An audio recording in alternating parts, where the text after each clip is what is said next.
اللہ کے حبیب صلی اللہ علیہ وسلم کی خدمت میں ایک شخص حاضر ہوا اور اس نے اذن جہاد طلب کیا. حضور میں جہاد پہ جانا چاہتا ہوں, مجھے اجازت مرحمت فرمائے.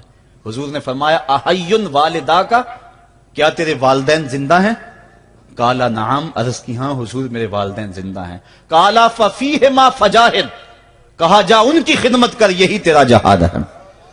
ماں باپ کو بلکتا ہوا چھوڑ جائے اور آپ جہاد پہ چلا جائے, ماں فالج میں گری ہوئی ہے اور بیٹا تبلیغی گشت پہ چلا جائے, باپ تڑپ رہا ہے اور بیٹا پیر کی چوکھٹ پہ جھاڑو دیتا پھرے, اللہ راضی نہیں ہوگا. میں سچ کہتا ہوں, اپنے بھی خفا مجھ سے ہیں بیگانے بھی ناخوش, کہ میں زہر حلاحل کو کبھی کہہ نہ سکا کند. بات وہی کہتا ہوں سمجھتا ہوں جسے حق, نئے ابلائی مسجد ہوں نئے تہذیب کا فرزند. محمد عربی صلی اللہ علیہ وسلم سے بڑا پیر کون ہو سکتا ہے؟ لیکن حضرت وہ ویسے کرنی نہیں آ رہے. آقا کریم اپنے بٹن کھولتے ہیں اور کرن کی طرف, یمن کی طرف رخ کر کے لمبی سانسیں لیتے ہیں اور کہا میں رحمان کی خوشبو پا رہا ہوں. ایک دن صحابہ نے پوچھا بندہ نواز جس کے لیے تڑپتے ہو, جس کی ٹھنڈی ہوائیں آپ کو آ رہی ہیں, وہ آپ کا بڑا پیار کرنے والا ہے. کہا ہاں میرے سے بڑی محبت کرتا ہے. تو کہا پھر اتنی محبت کرتا ہے تو یمن تو دور نہیں ہے, بلال حبش سے آ گیا, سلمان فارس سے آ گیا, سہیب روم سے آ گیا, اور وہ یہاں یمن سے نہیں آ سکا. فرمایا اس کی بوڑھی اور نابینا ماں ہے جس کی خدمت اس کو نہیں آنے دیتی. اللہ اکبر. اب حضرت اویس کرنی نہیں آئے لیکن خیر التابعین کہلائے. آئے نہیں لیکن حضور ان کی یاد میں تڑپ رہے ہیں. اللہ, بلکہ حضور نے فرمایا کہ کوئی جائے اویس بن عامر کو ملے, اور جب ملے تو اس کو کہنا میری امت کی بخشش کی دعا کرے. جو ماں باپ کی خدمت کرتا ہے اس سے ثابت ہوا اس کی دعائیں قبول ہوتی ہیں. میں نے ایک روایت میں پڑھا ہے کہ جو آدمی روزانہ اپنے والدین کے لیے دعا کرے, والدین زندہ ہوں تب بھی, والدین فوت ہو گئے ہوں تب بھی, یہ عادت بنا لے, روزانہ ماں باپ کے لیے دعا کرے, ساری زندگی اس کے رزق میں بے برکتی نہیں آئے گی. اللہ اس کو رزق کی فراوانی عطا کر دے گا. اور جو والدین کے لیے دعا نہیں کرتا اللہ تعالیٰ کی رحمتوں سے محروم ہو جاتا ہے.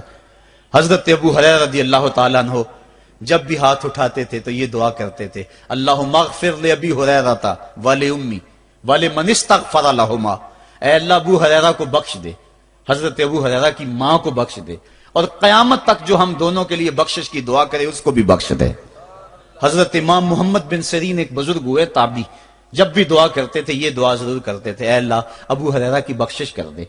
کسی نے کہا کہ تمہیں ابو ہریرہ رضی اللہ تعالیٰ عنہ ان کی ماں سے بڑی ہمدردی ہے. کہا ان سے جو ہمدردی ہونی ہے وہ تو ہونی ہے. انہوں نے کہا ہوا ہے اللہ ابو ہریرہ اور ان کی ماں کو بخش دے, جو ان کے لیے دعا کرے اس کو بھی بخش دے. تو میں دعا کر کے اپنی بخشش پکی کر رہا ہوں. تو والدین کے لیے دعا کرنا اللہ کی رحمت کو دعوت دینا ہے.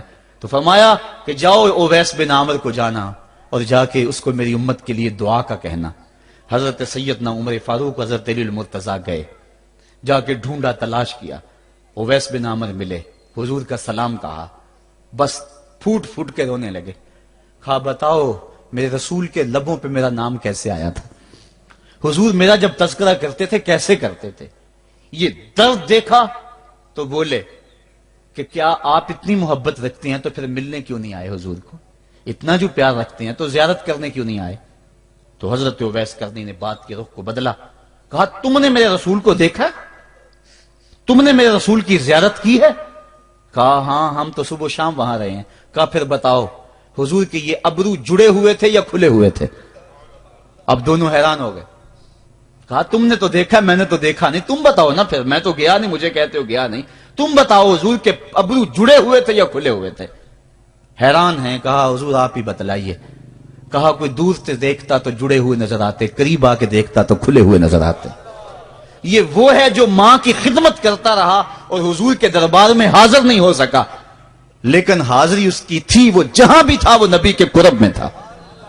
تو اس لیے ماں باپ کی خدمت اتنا بڑا وظیفہ ہے. حضرت بایزید بستامی کہتے ہیں میں نے حق معاف کروا لی اپنی ماں سے, کہ ماں تیرے حق ادا کروں یا اللہ کے حق ادا کروں, تو مجھے اپنے حق معاف کر دے, میں اللہ سے اپنے حق معاف کروا لیتا ہوں, اپنی اللہ کو راضی کر لیتا ہوں. جنگلوں میں گھومتے رہے, 12 سال بیت گئے. ایک دن دوبارہ آئے, بستام کی سمت سے گزرے, خیال آیا چلو ماں کو سلام کر جاؤں. تہجد کا وقت تھا، رات کا وقت تھا، دروازے پہ کھڑے رہ گئے کہ میری ماں سوئی ہوگی، میں نے کبھی کوئی خدمت نہیں کی ماں کی، تو اب اٹھا کے تکلیف کیوں دوں؟ ساری رات کھڑے رہے۔ جب تہجد کا وقت گزرا تو نالی سے پانی آیا، سمجھ گئے کہ میری ماں تہجد کے لیے اٹھی ہے، دروازے کے قریب ہو گئے تو ماں نے ہاتھ اٹھا لیے، کہ اللہ میرا بیٹا با یزید تیری طلب میں نکلا ہوا ہے، میں نے اسے اپنے حق معاف کر دیے، تو اس کو اپنا وصال عطا کر دے۔ حضرت با یزید دروازہ کھٹکھٹانے لگے اور ماں کے قدموں میں لپٹ گئے اور رو کے کہنے لگے جس رب کو میں جنگلوں میں تلاش کرتا ہوں وہ تو رب میری ماں کے پاس ہے۔ تو ماں کی دعاؤں میں اللہ کی رضا ہے، ماں راضی ہو جائے تو سمجھ لو خدا راضی ہے۔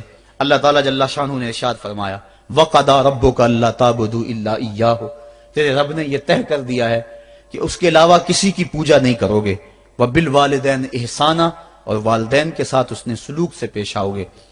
اما یبلغن عندک الکبر احدہما او کلاہما فلا تقل لہما اف ولا تنہرہما، اگر تیرے پاس دو یا دونوں میں سے ایک بڑھاپے کو پہنچ جائیں تو پھر ان کے سامنے تو نے اف بھی نہیں کہنی اور نہ ان کو جھڑکنا ہے اور ان سے نرم لہجے میں بات کرنی ہے۔ جب ماں باپ جوان ہو، بچوں کی ضروریات پوری کر رہے ہیں، ان کے تعلیمی اخراجات اور ان کے معاشی سارے معاملات درست کر رہے ہوں، تو اس وقت تو والدین کی بچے تعظیم کرتے ہی ہیں۔ امتحان اس وقت شروع ہوتا ہے جب ماں باپ بوڑھے ہو جاتے ہیں اور چلنے پھرنے کی سخت بھی نہیں رہتی، صرف سانس کی ایک ڈوری لٹکی رہتی ہے، اور جس طرح بچہ اپنے بدن سے مکھی بھی نہیں اڑا سکتا تھا، اب یہ حالت ماں باپ پر آ گئی اور بچے کی طرح مزاج چڑچڑا ہو گیا۔ زمانے کے حالات بدل گئے لیکن ماں کی پرانی، باپ کی وہ پرانی روش ہے، وہ اسی انداز میں اسی ڈگر میں بات کرتا ہے۔ یہ آزمائش کے دن ہیں، یہ امتحان کے دن ہے، اب دیکھنا ہے والدین کی اس وقت تعظیم کون کرتا ہے۔ فرمایا اما یبلغن عندک الکبر، اگر تیرے پاس وہ بڑھاپے کو پہنچ جائیں، دونوں پہنچ جائیں یا تیری خوش قسمتی کہ دونوں میں سے ایک پہنچ جائیں یا دونوں پہنچ جائیں، تو پھر ان کی تو نے تعظیم کرنی ہے۔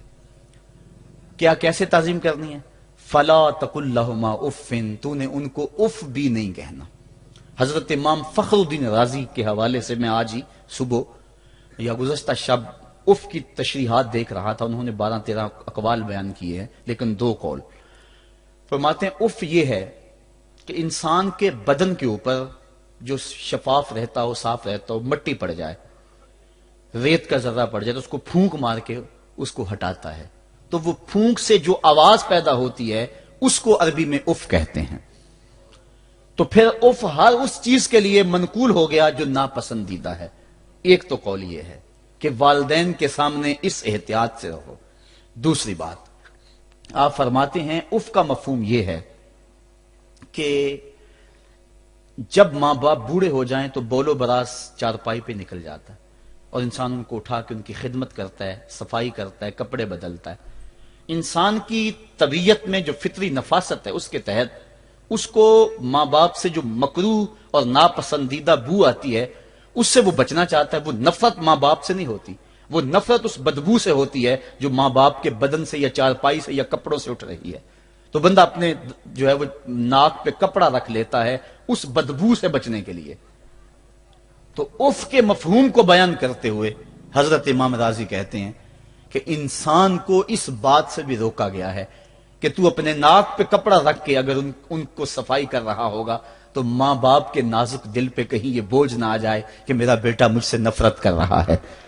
اس لیے والدین کی تعظیم کا عالم یہ ہے کہ تو کھلے ناک سے ان کی خدمت کرے اور وہ بدبو سہتا رہے اور اپنے ناک کے اوپر کپڑا بھی نہ رکھے کہ تیرے ماں اور تیرے باپ کے دل کے اندر اتنا خلال اور ملال بھی پیدا نہ ہو۔ یہ ہے اف کا زمرہ۔ حضرت امام حسن رضی اللہ تعالیٰ عنہ نے ساری زندگی اپنی والدہ حضرت فاطمہ زہرا کے ساتھ بیٹھ کے کھانا نہیں کھایا تھا۔ ایک دن حضرت سیدہ فاطمہ نے فرمایا کہ بیٹا میرا جی چاہتا ہے کہ میرے ساتھ تم بیٹھ کے کھانا کھاؤ، لیکن تم نے کبھی بھی میرے ساتھ بیٹھ کے کھانا نہیں کھایا، کیا وجہ ہے اس کی؟ تو حضرت امام حسن فرمانے لگے، عرض کرنے لگے امی میں اس ڈر سے آپ کے پاس بیٹھ کے کھانا نہیں کھاتا کہ کہیں کسی لقمے کی طرف آپ کی نظر بڑھ جائے اور میں عدم آگہی کی وجہ سے اپنے ہاتھ کو اس لقمے کے پہ ڈال لوں